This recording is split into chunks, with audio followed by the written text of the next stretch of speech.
Simson adalah salah seorang hakim Israel dari suku Dan. Sebelum dilahirkan, Simson sudah diserahkan kepada Allah untuk menjadi nazir Allah seumur hidup. Hakim-Hakim 13 ayat 3-5. Alkitab menuliskan bahwa roh Allah ada dalam Simson dan ia diberikan kemampuan yang sangat luar biasa untuk melakukan perbuatan-perbuatan ajaib dengan kekuatan fisiknya. Kekuatan Simson mampu membunuh singa dengan tangan kosong, mengalahkan 30 orang di Askelon, memukul mati 1000 orang Filistin dengan tulang keledai, mencabut pintu-pintu gerbang kota Gaza, dan menghancurkan kuil Dagon hingga menewaskan 3000 orang Filistin. Meski memiliki kekuatan jasmani yang hebat, namun Simson memiliki moralitas yang lemah. Sebagai manusia kuat, Simson justru dikendalikan oleh nafsunya. Hal ini ditunjukkan saat Simson mengabaikan nasihat orang tuanya untuk mencari istri dari kalangan wanita Israel. Simson justru lebih tertarik dengan wanita-wanita yang berasal dari bangsa penyembah berhala. Alkitab setidaknya menuliskan bahwa Simson menjalin kasih dengan 3 wanita asing, yakni wanita di Timna, perempuan sundal di Gaza, dan Delilah. Sebagai pria, Simson begitu terpikat dengan Delilah. Hal ini dimanfaatkan oleh orang Filistin. Raja Filistin menawarkan sejumlah uang kepada Delilah jika ia mau membantu menangkap Simson. Upaya menggoda dan muslihat pun dilakukan Delilah. Hingga akhirnya Simson terkecoh sehingga mengungkapkan bahwa rambut panjangnya yang tergulung adalah kunci kekuatannya. Simson begitu jumawa dan sombong akan kekuatannya. Namun tanpa ia sadari bahwa dengan membuka rahasia kekuatannya ini, maka ia telah mengkhianati Tuhan sehingga kuasa Allah pun meninggalkannya. Hakim-Hakim 16 ayat 4-20. Simson pun ditangkap dan matanya dicungkil. Ia kemudian jadi bahan lelucon di kuil Dagon di depan ribuan orang Filistin. Akhir hidup Simson pun cukup tragis. Ia mati bersama ribuan orang Filistin dengan merobohkan pilar kuil Dagon.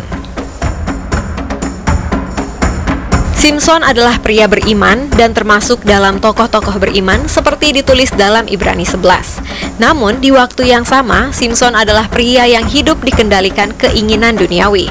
Kekuatan ajaib dari Tuhan tidak diimbanginya dengan karakter yang baik.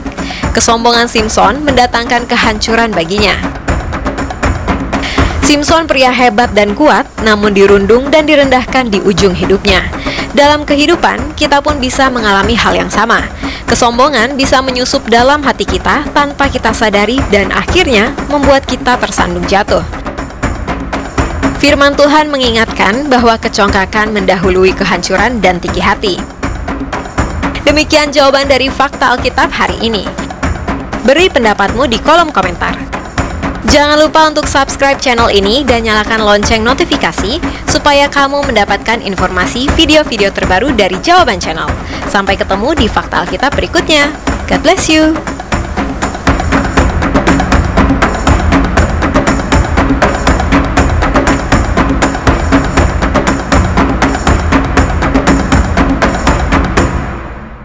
Tapi mirisnya di Indonesia kisah Simson dibuat sebagai candaan dan hiburan yang melenceng jauh dari kisah sejarah sebenarnya, tanpa meneliti fakta sesungguhnya, padahal ini bisa dikatakan penistaan agama. Berikut film Samson versi Indonesia. Samson Betawi dirilis tahun 1975, menceritakan tentang seorang pemuda Betawi perkasa bernama Samson. Kekuatannya diperoleh semenjak lahir. Samson lahir setelah 13 bulan dalam kandungan ibunya, Makwokwoli Sutinah. Sebelum lahir, ia diramal Mas Sastro Edi Gomblo Supardi, bahwa anak Pak Hamid Abdul Hamid Arif ini akan memiliki kekuatan besar dan bila bulu ketiaknya dicukur, kekuatannya akan hilang. Di kota Samson diperankan oleh Benyamin Sueb bertemu Siti Duile, yakni Ardi. Samson dan Delilah adalah film drama fantasi Indonesia yang dirilis tahun 1987 dengan disutradarai oleh Naryono Prayitno dan dibintangi oleh Paul Hay, aktor asal Australia sebagai Paiman Samson van Java, dan Susanna Martha Frederica van Os sebagai Delilah. Dalam film Paiman atau Samson ini adalah seorang anak hasil perkosaan penjajah Belanda terhadap ibunya yang Jawa. Kulit putih dan rambutnya pirang, ia juga pejuang tak terkalahkan yang berhasil ditangkap berkat tipu muslihat Delilah diperankan Susanna, anak residen penjajah suatu daerah di Jawa Tengah. Menjelang hukum gantung dilaksanakan, Delilah berbalik jatuh hati pada Paiman yang dipanggilnya dengan nama Samson. Dengan kesaktian yang telah terpulihkan, Samson meruntuhkan gedung pertemuan yang menewaskan semua penjajah Belanda kecuali Delilah. Samson Betawi tahun 2005, diperankan oleh Zaki Daud Zimah.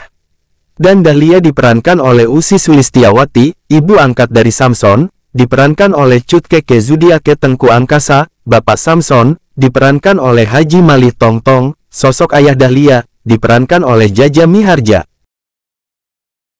Samson dan Dahlia adalah sinetron Indonesia produksi Amanah Surga Productions yang ditayangkan perdana, tanggal 16 Februari tahun 2015 pukul 18.30 waktu Indonesia Barat di SCTV dan Moji. Sinetron ini disutradarai oleh Paulus Pui dan dibintangi oleh Adul Abdul Latif sebagai Samson.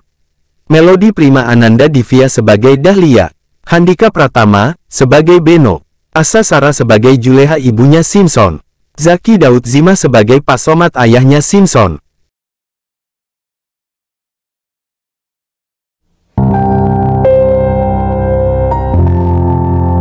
Bismillahirrahmanirrahim. Allahumma salli wa sallim ala Sayyidina Muhammad wa ala ali Sayyidina Muhammad. Kisah tentang seorang nabi yang bernama Syam'un, konon berasal dari cerita Nabi Muhammad SAW. Cerita ini tentang seorang nabi yang hidup di zaman Romawi. Beliau bernama Syam'un Ghazi alaihissalam. Beliau adalah nabi dari kalangan Bani Israel. Beliau juga merupakan hakim ketiga terakhir pada zaman Israel kuno. Nabi Syam'un al-Ghazi memiliki beberapa nama. Dalam bahasa Arab, beliau disebut dengan Syamsun atau Syam'un. Nama Syam'un berarti matahari, sedangkan Al-Ghazi artinya Ghazi atau Ghaza, yaitu daerah Palestina sekarang. Dalam kitab Qisasul Anbiya dikisahkan, suatu ketika pada bulan suci Ramadan, Nabi Muhammad SAW sedang berkumpul bersama para sahabat. Tiba-tiba Nabi Muhammad SAW terlihat tersenyum sendiri. Lalu para sahabat bertanya, "Apa yang membuat engkau tersenyum ya Rasulullah?" Kemudian Rasulullah menjawab, "Wahai sahabatku, diperlihatkan kepadaku situasi hari akhir di padang mahsyar. Ketika itu seluruh manusia dikumpulkan di padang mahsyar. Ada seorang nabi yang membawa pedang. Ia tidak mempunyai pengikut satupun.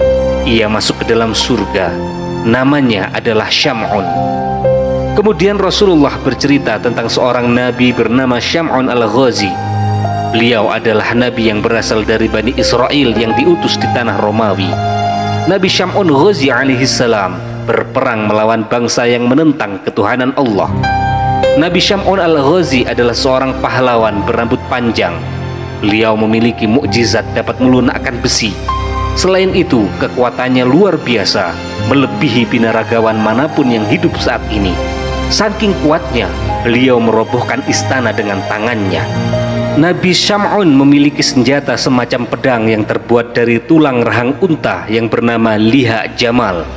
Dengan pedang itu, ia dapat membunuh ribuan orang kafir. Siapapun musuh yang berhadapan dengannya, pasti akan hancur dengan pedangnya. Tidak hanya itu, ketika dia merasa haus dan lapar, dengan perantara pedangnya pula Allah memberikan makanan dan minuman. Nabi Syam'un adalah seorang muslim. Beliau seorang ahli ibadah yang sangat disegani kaum kafir. Sudah tak terhitung lagi orang kafir yang mati di tangannya. Selain itu, Nabi Syam'un juga ahli ibadah dan tercatat ia sanggup beribadah selama 1000 bulan. Pada malam harinya dia sholat malam dan pada siangnya ia berpuasa. Selama 1000 bulan ia tak pernah lepas dari sholat malam dan siangnya selalu berpuasa. Nabi Syam'un adalah seorang pembela agama Tauhid, mengesahkan satu Tuhan, yaitu Allah. Ia berperang melawan kaum kafir selama 1000 bulan. Ia hanya berbekal tulang dagu unta sebagai senjata. Tidak ada senjata yang lain. Setiap kali menghantam kaum kafir dengan janggut untanya, terbunuhlah banyak kaum kafir dalam jumlah yang tidak terhitung. Ketangguhan dan keperkasaan Nabi Syam'un dipergunakan untuk menentang penguasa kaum kafir saat itu, yaitu Raja Israel. Menghadapi kesaktian Nabi Syam'un al-Ghazi membuat para kafirun kewalahan. Mereka mencari jalan untuk bisa menundukkannya. Dengan segala kehebatannya itu, Nabi Syam'un dibenci oleh para musuh, terutama dari golongan orang-orang kafir. Dibuatlah rencana untuk membunuh Syam'un. Sang Raja Israel mencari jalan untuk menundukkan Nabi Syam'un. Berbagai upaya pun dilakukan olehnya, sehingga akhirnya atas nasihat para penasehat kerajaan diumumkanlah, barang siapa yang dapat menangkap Syam'un al-Ghazi akan mendapatkan hadiah emas dan permata yang berlimpah. Ide licik pun ditemukan. Mereka menawarkan hadiah berupa uang dan perhiasan yang berlimpah kepada istri Nabi, dengan syarat ia bersedia melumpuhkan suaminya. Istri Nabi Syam'un ternyata seorang kafir. Ia sangat tergiur oleh hadiah itu. Mereka kemudian memanfaatkan istri Syam'un untuk membantu membunuh Syam'un. Nabi Syam'un al-Ghazi terperdaya oleh istrinya. Ia dihianati istrinya sendiri, dan pada akhirnya istrinya mendapatkan balasan yang setimpal dari Allah. Setelah dirayu dengan imbalan yang menggiurkan, sang istri mengiyakan ajakan kaum kafir untuk membunuh Nabi Syam'un, suaminya sendiri, karena ada iming-iming harta benda yang banyak. Sang istri akhirnya mau melakukan kejahatan itu. Para pembesar-pembesar kafir berkata, "Kami akan memberimu seutas tali yang kuat. Ikatlah tangan dan kaki Syam'un ketika dia tertidur. Nanti setelah itu kamilah yang bertindak untuk membunuhnya." Pada hari pertama, istri Nabi Syam'un gagal karena ia ketiduran. Hal itu disebabkan karena Nabi Syam'un terlalu lama mengerjakan ibadah pada malam hari. Lama waktunya itu sehingga membuat istrinya tak kuasa menahan kantuk yang amat sangat. Memang Nabi Syam'un tidurnya hanya sedikit saja dalam waktu semalam. Malam-malamnya hanya dipergunakan untuk beribadah kepada Allah. Keesokan harinya, istri Nabi Syam'un melapor kepada kaum kafir bahwa ia belum berhasil mengikat tangan dan kaki suaminya. Kaum kafir tidak mempermasalahkan hal itu. Pada hari kedua, istri Nabi Syam'un berhasil mengikat suaminya ketika tidur dengan seutas tali yang kuat. Tatkala Nabi Syam'un bangun dan ingin beribadah kepada Allah, ia sangat terkejut karena kedua kakinya terikat. Nabi Syam'un bertanya kepada istrinya, "Wahai istriku, siapakah yang mengikatku dengan tali ini?" Kemudian istrinya menjawab, "Aku yang mengikatmu, wahai suamiku. Hanya sekedar mengujimu sampai sejauh mana kekuatanmu saat ini," katanya. Nabi Syam'un dengan mudah dapat melepaskan tali yang mengikatnya itu. Kemudian Nabi Syam'un bergegas menuju tempat ibadahnya. Maka gagallah rencana pembunuhan pada hari kedua itu. Namun setelah itu, musuh-musuhnya dari kaum kafir datang lagi dengan membawa rantai. Istri Nabi Syam'un siap mengikat suaminya lagi pada keesokan malamnya. Dan benar saja, pada hari ketiga, istri Nabi Syam'un berhasil mengikat suaminya dengan rantai yang diberikan oleh orang-orang kafir itu. Nabi Syam'un kemudian bertanya kepada istrinya, "Wahai istriku, siapakah yang mengikatku kali ini?" Kemudian istrinya menjawab, "Aku yang mengikatmu, wahai suamiku, sekedar untuk mengujimu," kata istrinya. Namun dengan sekali hentakan, rantai pengikat itu pun hancur lebur. Kemudian istrinya membujuk Nabi Syam'un agar menceritakan rahasia kekuatan tubuhnya. Karena terus-terusan dibujuk dan dirayu, akhirnya Nabi Syam'un luluh terhadap rayuan dan rengekan istrinya. Nabi Syam'un akhirnya bercerita jika sebenarnya ia adalah seorang kekasih Allah dari sekian banyak kekasih Allah yang hidup di dunia ini. Nabi Syam'un berkata, "Wahai istriku, aku adalah kekasih Allah. Segala perkara dunia tak ada yang sanggup mengalahkan diriku. Aku punya rambut panjang ini. Ketahuilah bahwa tidak ada seorang pun yang mampu mengalahkanku dalam perkara dunia kecuali rambutku ini," kata Nabi Syam'un. Nabi Syam'un memang memiliki rambut yang panjang. Panjangnya digambarkan bahwa ujung rambutnya akan menyentuh tanah saat Nabi Syam'un berdiri. Karena sudah mengetahui kelemahan suaminya itu, akhirnya pada saat Nabi Syam'un tertidur, mulailah istrinya mengikat tangan Nabi Syam'un dengan 4 helai rambutnya. Ia mengikat pula kaki Nabi Syam'un dengan 4 helai rambut Nabi Syam'un. Sementara Nabi Syam'un tetap dalam tidurnya. Setelah terbangun, Nabi Syam'un bertanya kepada istrinya, "Wahai istriku, siapakah yang mengikatku ini?" Istrinya kemudian menjawab, "Aku hanya ingin mengujimu, wahai suamiku." kata istrinya yang mulai ketakutan. Nabi Syam'un kemudian berusaha dengan sekuat tenaga untuk melepaskan diri dari ikatan itu, namun dia tidak berdaya. Bahkan Nabi Syam'un tidak memiliki kekuatan untuk memotong rambut itu. Sang istri langsung memberitahukan kepada kaum kafir tentang hal yang terjadi. Nabi Syam'un al-Ghazi kemudian dibawa ke istana, dibawa ke hadapan raja para kaum kafir. Beliau diikat pada tiang utama istana dan dipertontonkan kepada orang banyak. Mulailah orang-orang kafir itu menyiksa Nabi Syam'un. Mereka memotong kedua telinga, memotong bibir, memotong kedua tangan dan kaki Nabi Syam'un. Tidak hanya itu, Nabi Syam'un juga disiksa dengan dibutakan kedua matanya. Mereka menyiksa Nabi Syam'un dengan tujuan agar beliau mati secara perlahan-lahan, mati secara tersiksa. Istrinya yang sangat jahat ikut pula menyaksikan penyiksaan tersebut tanpa belas kasihan.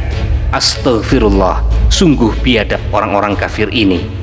Begitu hebatnya siksaan tersebut, Allah Subhanahu wa Ta'ala melalui perantara malaikat Jibril berbicara kepada Nabi Syam'un. Hai Syam'un, apa yang engkau inginkan? Aku akan menindak mereka. Nabi Syam'un kemudian menjawab, Ya Allah, berikanlah kekuatan kepadaku hingga aku mampu menggerakkan tiang istana yang mengikatku ini. Akan kuhancurkan mereka dengan kekuatan darimu ya Allah.